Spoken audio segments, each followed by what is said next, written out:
Pessoal, a gente está aqui com o José Márcio, que é o diretor da Embrastec, empresa que, enfim, é responsável por dispositivos elétricos, mas o foco aqui é mais a questão de DPS, Streambox. A gente já teve uma conversa prévia sobre isso. Enfim, agradecer primeiro o tempo dedicado, né, a disponibilidade para estar conversando com a gente.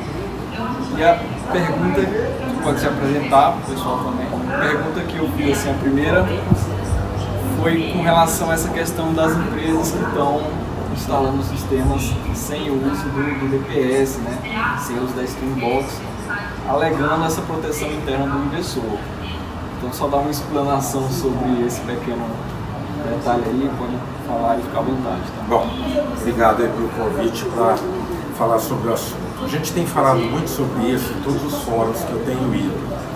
E é um assunto um pouco mais complexo, porque quando a gente fala de proteção, existe uma blindagem que você faz, DPS de classe 1, classe 2 e classe 3. Quando você pega um inversor que tem a proteção integrada, essa proteção é um DPS classe 3. E o DPS classe 3, a função dele é aumentar a suportabilidade no custo desse equipamento. Então, isso não libera de utilizar as outras proteções, principalmente por alguns motivos. Quando ocorre descarga, se você não tem a proteção classe 1 e classe 2, ou seja, no nível 1 e nível 2, esse surto vai chegar até o nível 3, que é esse incorporado ao inversor.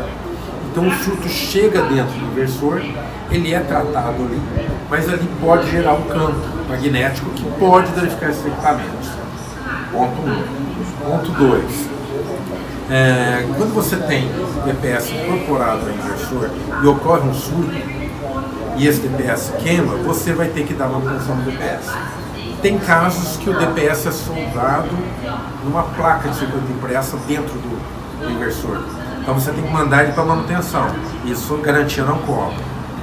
Mesmo que esse inversor tenha DPS que são sacáveis, ou plugáveis, ou mesmo desconectáveis, você vai ter que abrir esse inversor para dar manutenção. E muitas vezes você não acha esse DPS para comprar. Então você tem que mandar para manutenção também. E nós estamos falando num país continental. Você tem que mandar esse equipamento para manutenção. Você vai ficar um período sem geração e você vai ter o custo ainda da manutenção, porque a garantia não cobre isso. Ele tem o DPS incorporado, mas não significa que a garantia cobre a substituição desse DPS incorporado. Então, não é muito vantajoso, né? Você abrir mão.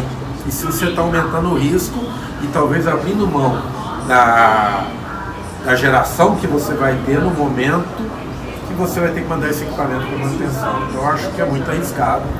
Só esses dois pontos já acho que mata essa questão da necessidade. E sem falar que existe norma 5419 que fala sobre proteção de descargas atmosféricas, PDA, que ela especifica a utilização dos níveis 1, 2 e 3, ou seja, DPS classe 1, classe 2 e classe 3. Acho que isso resume a questão. Resumiu bastante. Outra coisa também é, por exemplo, às vezes é um valor não tão considerável, é um valor relativamente baixo, uma proteção a mais que você está adquirindo, né?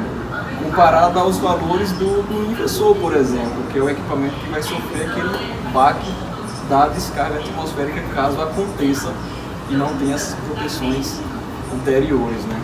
Mas, dependendo do surto, não só os DPS internos podem ser danificados, e sim o equipamento. E aí você perde o inversor.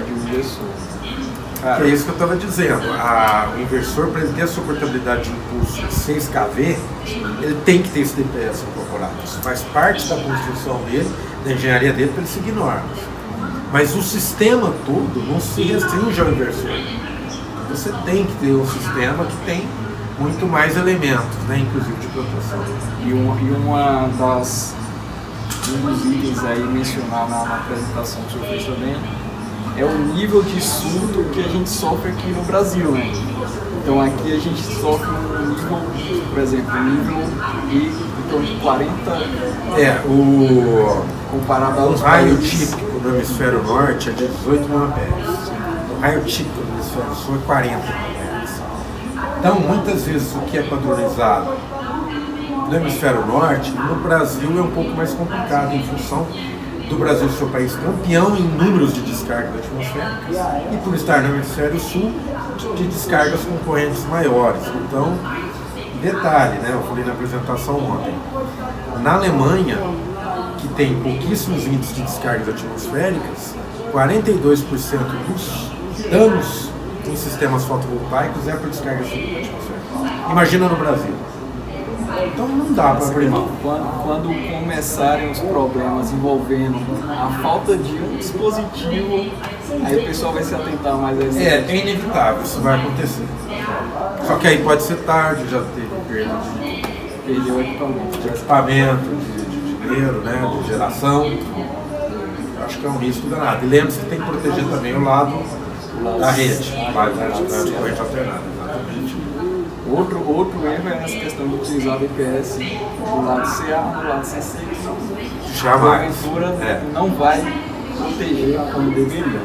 Não pode. O DPS de corrente alternada ele tem uma construção diferente do DPS com corrente contínua. Beleza. Zé.